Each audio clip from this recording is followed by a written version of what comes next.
अस्तु तेजस्विनोधीतम् अस्तु च ब्रह्मवर्चसम् सम्पादयेमहि सह वीर्यम् कृषीमहि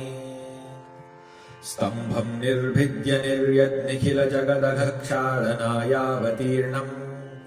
पूर्णम् स्वर्णोपमानद्युतिविहिततपस्तोममस्तारिवर्गम् स्वस्ति श्रीमत्समस्तश्रुतिगतितमहो तन्महो नो विदध्यात्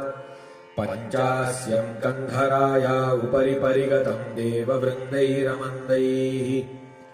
उग्रम् व्यग्रेन्द्रलोकाभयदमरिदराद्यायुधोदग्रबाहुम्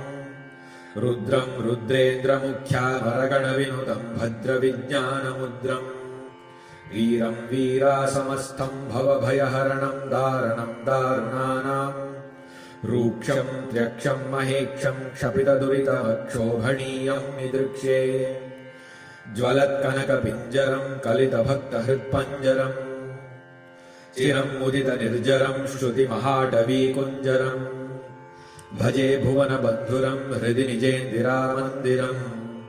परम् तुरगकन्धरम् दरधरम् नृकण्ठीरवम् जगन्निधानपिठरम् नृहरेर्जठरम् नुमः